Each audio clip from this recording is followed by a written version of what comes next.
I always considered myself to be a very political person that always likes to talk about politics, at least from like 2016 or 17. When I was in Michigan, Bernie Sanders had this enormous upset victory in the Democratic primary in the presidential election. And that was like one of the very exciting awakening moments for me in terms of politics. And that was one of the moments that made me really interested and um, committed to politics. I went to a Communist Party's like this speech event during election in 2017. I moved back to Japan in 2017 for the context, and then I joined the Communist Party's like there's a organization called Democratic Youth League of Japan, which is got like a organization of young people that does like social stuff and just there's this organization that's like very connected to Communist Party that does political shit, and I was part of it from 2019 till like end of 2020 as well. So I've been always political. I have a political YouTube channel. I talk about politics here as well from time to time. I mean, yeah, like I'm as political as I can get. That's how I consider myself. But then, like these days, I'm kind of like growing tired of it, honestly. And not that I don't care about it. I still like think about politics 24/7. I read about, I was just reading about like Iran war and Trump's negotiations and like stuff like that because we can't live free from politics. Like it's still important as much as it's very annoying. Um, and but like until few months ago, I was like always bringing up politics in conversations.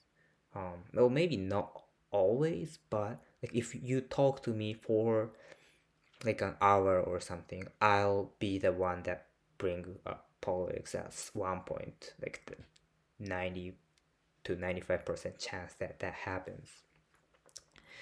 But now, like these days, I don't really bring it up um, as much as I did before because I kind of like realized like that's not how humans are like supposed to work.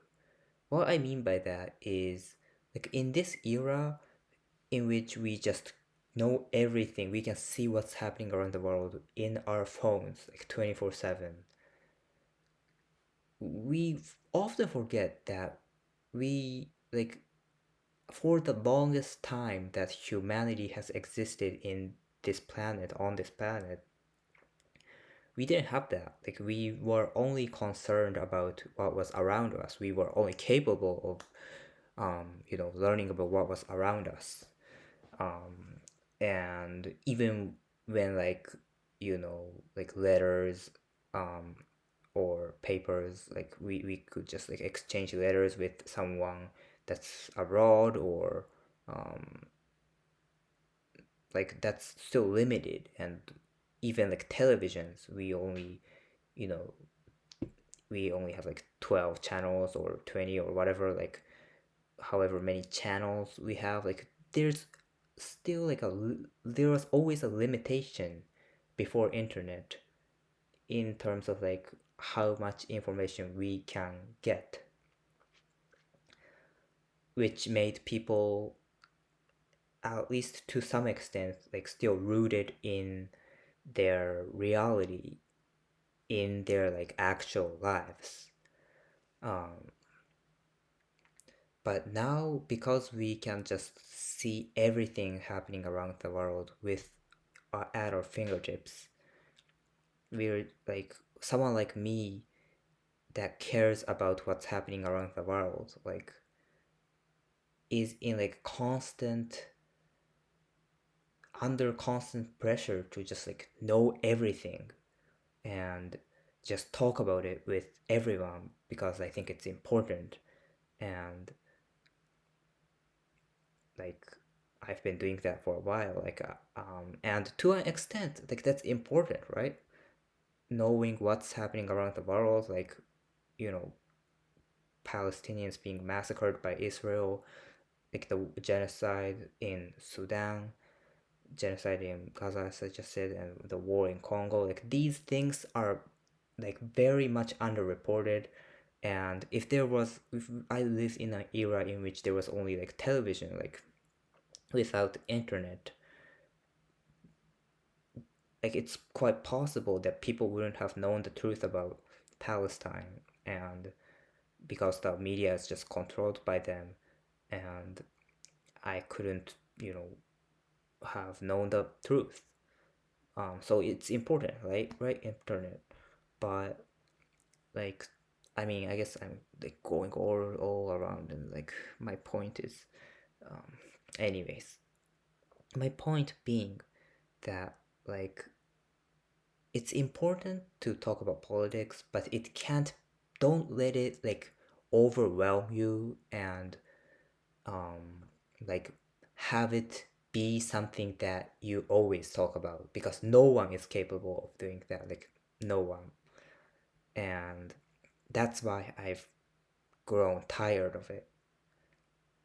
I I don't even like most people, even if they are like really committed to politics, most people have some like other hobbies like sports or music or even video games or whatever the fuck. But I don't really have that.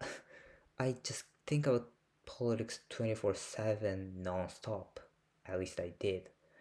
So um like that's one of the reasons I'm still a fucking single virgin, honestly. Um you know like you won't be able to make friends or let alone girlfriend if you're like talking about politics 24/7. I mean, I guess you can. It's possible. I mean, there are a lot of girls that are, or not just girls, boys too, but many people that are like committed so hard to politics. But even they, like, I go out to like protests, and there are friends that I have from these circles, but they all have something else in life too. Like, you know, one of my friends played basketball. Um, Another friend, she what did she do? Um, yeah, like she plays some sports or like does music or like they have something. But I mean, and I did. I played cello, but I was kind of like bullied into not doing it. And like my frustration with the world and my interest in politics is um, to a large extent because I was just so angry at the world, and I was like, well, I just wanted to, um, I needed to know what was wrong in the world before I could get to anything else. Like that was my mindset for a while, like ever since um, what I experienced in high school. But like maybe I've learned a lot of things which was important, and will continue to do so because I don't know much still. Like, I have a lot to learn, but at the same time, I should like be someone that can be like a fun person to be with, right? I don't want to be a boring person that talk about politics 24/7. Um, so like, yeah, I don't know where I'm going with this, but it's important to like stay rooted in your actual life like a real human being and be able to just you know, not be like too disconnected from the actual world and stay fun person, I guess. Yeah, I don't know what I'm saying, but peace.